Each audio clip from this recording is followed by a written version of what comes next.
The beauty of being someone who is in the nursery trade, growing plants, is that you have a lot of friends who also grow beautiful plants and have their own nurseries.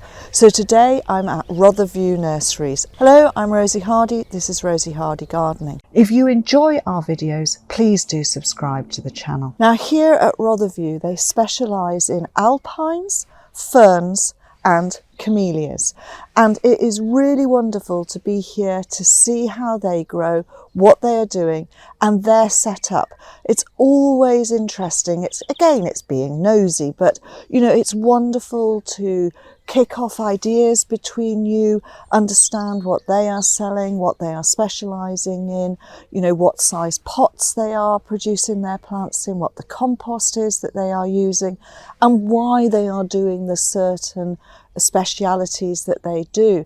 And what I'm going to do is I'm going to ask Wendy for her top favourites of her alpines, her ferns and also the camellias. Now the camellias, they have a large collection. They do their own propagation of those, so it's going to be really interesting, and this is the best time of year for the camellias to be here. Look at these wonderful ones behind me, and it's fantastic to go and look at somebody else's setup. It's not that I'm going to take ideas back with me. I'm just going to store ideas in my head and then think about whether or not something that they're doing that I think is really, really brilliant could be utilised with us as well. And that's how you learn, isn't it? You keep on learning. Every day is a school day, especially when you come and visit places. We've got all of these beautiful big ferns here, and the croziers are just starting to come up. The most amazing thing with a fern is when you get these beautiful new shoots and the crozier heads there just turning over and coming through, and they're all just starting to do it. Lovely signs of ferns coming up into beautiful life. Look at this beautiful Camellia japonica cross Luchinensis Cinnamon Cindy. This is such a different shape. As you can see, it goes upright, really beautiful, totally upright, small little semi-double flowers, and it is just a fantastic cracking camellia.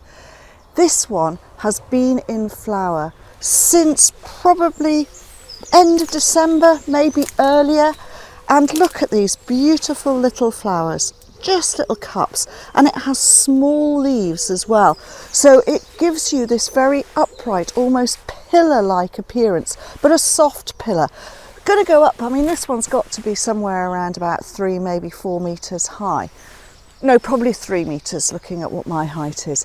And it is covered. Now, it's coming to the end of its flowering season, but it's been in flower for nearly 4 months. That is just fantastic. And even though it does have some of its brown flowers on there, they drop very, very quickly. So it's always looking fresh. And I just think that this is super form because, you know, the smaller leaf, the smaller flower, maybe a little bit of perfume in there as well. This one this one here on the nursery is growing on clay soil, so it loves it. Slightly acidic, neutral to acidic soil, and it's really happy. Somewhere where it's slightly moister, somewhere where it's got a reasonable amount of shade but good available light, and it will grow and be quite a good plant. So this is just fantastic, and I love these little flowers, and it has masses of them all the way up. It's still got more to come, and this is meant to finish flowering at the end of March. We're now in April, and it's still got probably another 2-3 weeks of flowering on it. So such a wonderful shrub, and then because of its nature and being upright, it'll fit into a smaller garden, no problem at all, giving you that beautiful evergreen but that wonderful flower right through those winter dark months. Cinnamon Cindy. Now we have the second of the camellias that I really wanted to talk about, and this one, look at the flower on this, absolutely beautiful, cupped and then all of these amazing petals right the way through here. This is superb. It's a different habit on this form. So this one is more weeping in the way that it grows. The leaves are much, much larger. So, but just so superb. Even though it hangs down in this way, the flowers are visible and they look wonderful and they last for a long time. Now again, like all of the camellias, they need enough available moisture. They want to be in a semi-shady to a shady spot, and then they're very happy. Again, they're on this heavy clay here, but they love it. They've got plenty of leaf litter, so it is worked clay, but they are happy on that sort of soil because it's all, especially in the shade, it's always got a bit of moisture in here. It's also at the right pH for them, and so they've got beautiful glossy green leaf and fabulous big flowers just coming out here. You could just put that behind your ear and you would look fantastic going out somewhere. But look at that, isn't that absolutely beautiful? There is no perfume though on this one, but isn't that a gorgeous, gorgeous flower? Now we have another red one, but look at this. This one is Kimberley, and Kimberley is a single, really, really lovely fine form this is, and it is a cracking plant. Again, it's a tall one, so this one's going up to about 2 meters. Look at that, beautiful single, lovely leaf, medium-sized leaf. Again, really glossy, but a medium-sized leaf, and then this fantastic flower. Most of the time it's cupped, so you've got the cupping like that, and then gradually it opens up to giving you this super thing. Now this is in full sun at the moment. Again, it's in the heavy clay soil here on the nursery, but as the sun goes round, it soon goes behind trees, so it's only actually getting full sun for probably about 2, maybe 3 hours a day, and then it goes into part shade. So it's ideal for what this actually requires and what it loves. But it is covered in beautiful red single flowers, and this is a slightly later one to come into flower. So this has only been flowering for about the last, maybe since March. It's going to go on right the way through to the end of April, but a cracking form, and yet another style of the difference in the way that they have completely different types of flowers as well as different sizes and colours. Beautiful. Camellia Kimberley. And for the last one of the camellias that I'm going to look at, how about big and blousy? This is absolutely stunning. This is a huge big flower, look at that.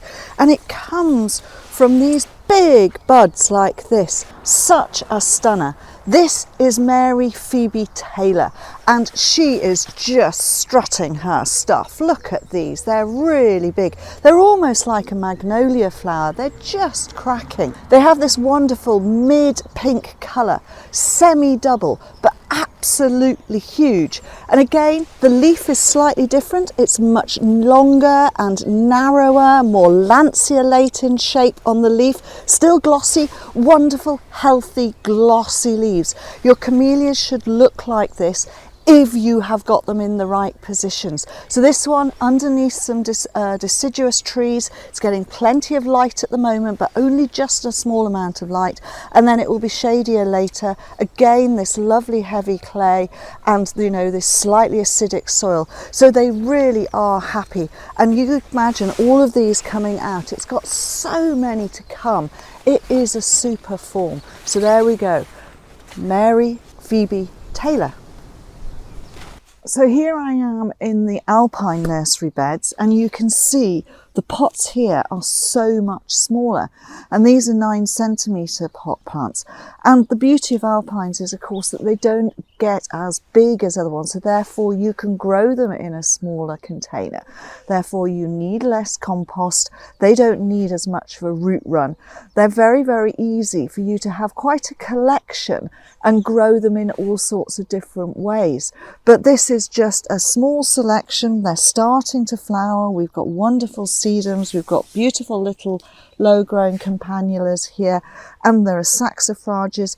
Quite a mix, and it means that you can get far more plants on a nursery bed, and that makes life a lot easier. You know, you can produce a lot more in a smaller space. So this is something that you have to think about when you're first starting out as a nursery.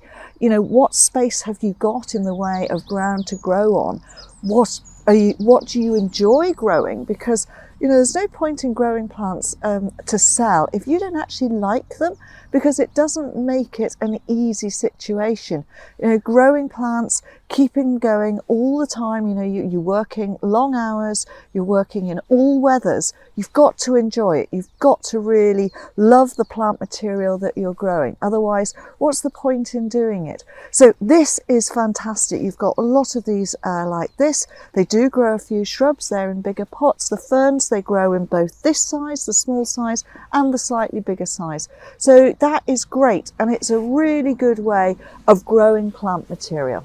And what is beautiful about alpines is that a lot of them are just small herbaceous, not growing very big. And you can utilise them in really fun ways, like building this crevice bed. This is only about 2 metres by 1 metre 20. That's not very big and would fit into quite a lot of spaces. But you can put a huge number of plants, alpine thyme pots, into these, because it's all about strata. So you're using beautiful pieces of stone and you're making it look like strata, and that's the idea of a crevice bed.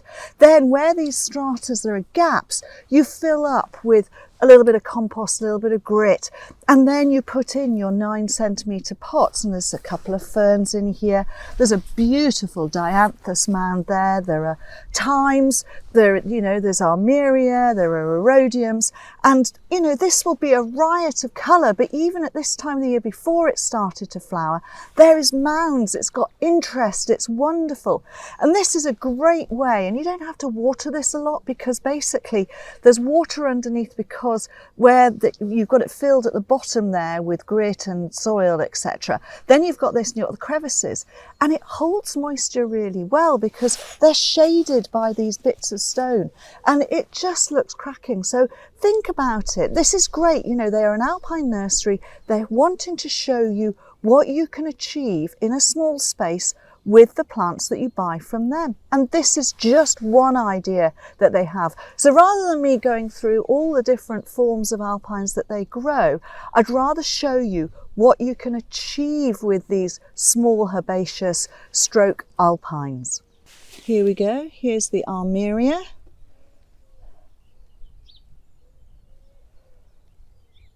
That's probably Bevan's. Then look at this mat forming thyme, absolutely beautiful, really wonderful. Erodiums, a lovely old clump of erodium that's going to flower and look fantastic not long ago before that's in flower. And then look at this beautiful little Dianthus here. It is covered in buds. It's going to come through and look stonking very, very shortly. And then, as I say, just the odd little tiny fern in here as well. You can make these crevice gardens really interesting by making sure that you follow the strata of the stone you're using and make it look like a strata bed. Here we go again. Tufa troughs. Look at these. These are great. So these are lightweight troughs. They're made here on the nursery.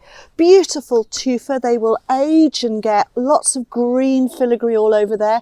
And you can then plant up with your alpines. Look at this. This one's got a little mini lot of strata in here. So is that one. This one's just got tufa pieces, the same as those. So you can make really interesting, beautiful troughs which don't take up much room at all.